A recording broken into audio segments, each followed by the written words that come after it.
अच्छा, तो अब मैं चलता हूँ। सेठ जी के घर गए 2 हफ्ते बीत चुके हैं। शायद सेठ जी मेरी राह देख रहे होंगे। एक कहानी है गंगापुर नाम के एक गांव की, जहाँ पर हरिया नाम का एक धोबी रहता था। वैसे गंगापुर एक बहुत ही छोटा सा गांव था और उसे चारों ओर से छोटी छोटी पहाड़ों ने घेरा था। गांव की आबादी बहुत ही कम थी। बस गांव में पहुंचने के लिए एक छोटी सी सड़क थी और गांव के आसपास का इलाका बिल्कुल भी बंजर था। गांव के आसपास कोई नदी या तालाब नहीं था, इसीलिए जिस किसी को भी गंदे कपड़े धोने होते तो वो हरिया धोबी के पास दे देते थे। फिर हरिया सारे गंदे कपड़े किसी और जगह ले जाकर उन्हें धो सुखाकर वापस लौटाता था।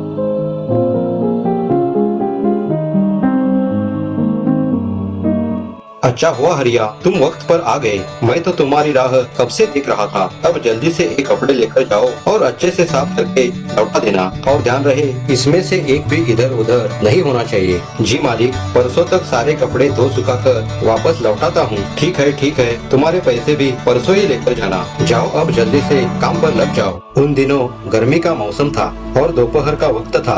गर्मी से सभी पशु पक्षी तथा मनुष्य भी हैरान थे। उसी सेठ जी के घर के पास एक बहुत बड़ा पीपल का पेड़ था। उस पेड़ की छाया बहुत ही घनी और बेहद ही ठंडी थी।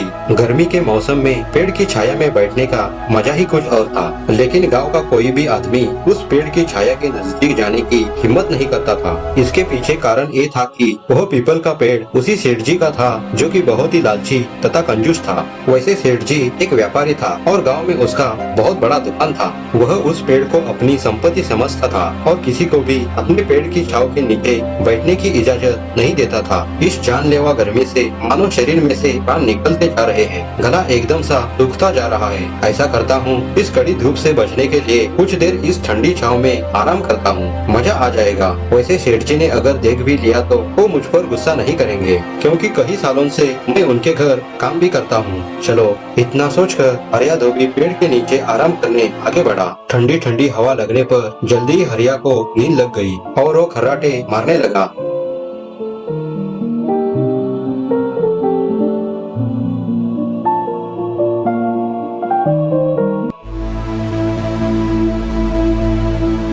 अरे ओ हरिया, उठ जल्दी से। जैसे ही सेठ जी हरिया को पेड़ की छांव के नीचे सोया देखता है, आग बबूला हो जाता है। तुझे इस जगह पर सोने की इजाजत किसने दी? माफ कर दीजिए मालिक, मैं बहुत ही थका हुआ था।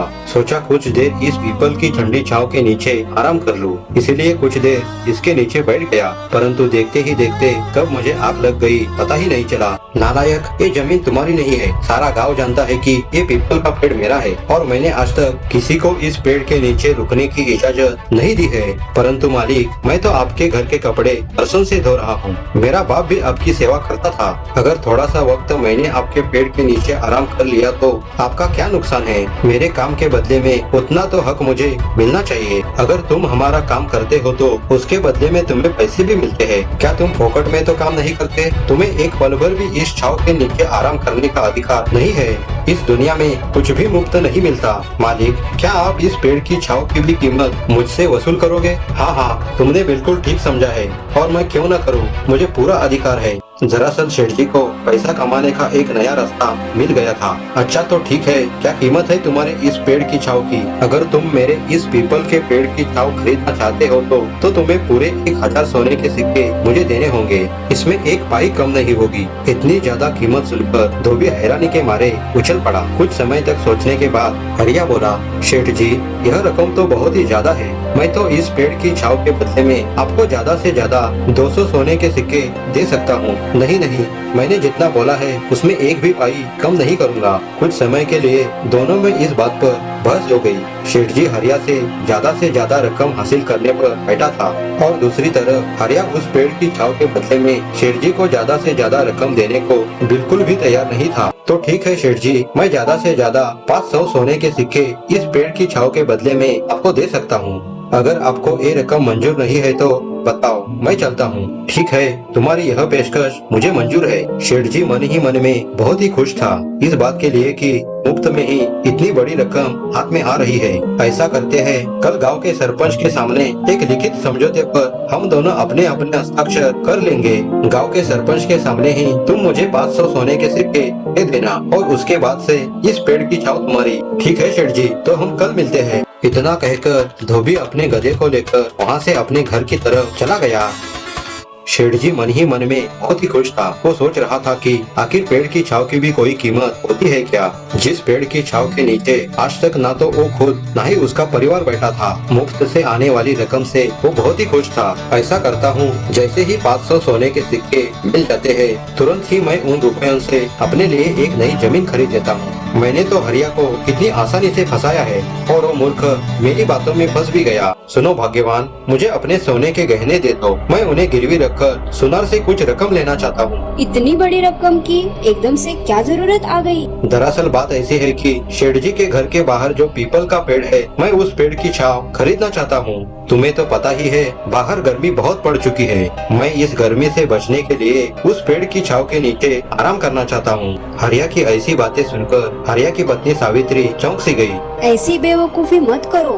क्या किसी ने आज तक पेड़ की छाव खरीदी भी है? अगर तुम ऐसा करोगे तो अपने गहनों से भी हाथ धो बैठोगे। एक बार पेड़ की छाव खरीद तो लोगे, परंतु दोबारा तुमसे वही पेड़ की छाव कोई खरीद नहीं लेगा। इससे अच्छा उसी गहनों के पैसों से नई जमीन खरीद लो। नहीं नहीं, मैं तो फैसला कर चुका हूँ। मैं तो उस छाव को खरीद कर ही रहूंगा। मेरा तो कहना ये है कि जेवरात बेचकर जमीन खरीद लेना, उसमें अच्छी फसल उगाकर उन पैसों से तुम अमीर आदमी बन सकते हो। देखो भाग्यवान, पहली बात तो ये है कि मैं एक धोबी हूँ और मुझे सिर्फ यही काम आता है। मैं रातों रात किसान नहीं बन सकता। खेतों में हल चलाना, बीज बोना और फसल बेचना ये मेरे बस की बात नहीं है। मैं 10 साल खेत में काम करके जितनी रकम नहीं कमा सकता, उतनी रकम मैं अगले 6 महीने में कमा लूंगा। फिर तुम्हारे गहने भी वापस तुम्हें लौटा दूंगा। हरिया की पत्नी समझ गई कि हरिया का इरादा अब बदलने वाला नहीं है।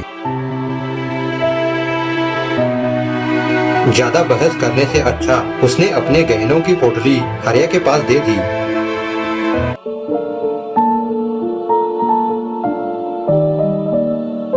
तुरंत ही हरिया ने उन गहनों के बदले में सुनार से 500 सोने के सिक्के ले लिए और चल पड़ा।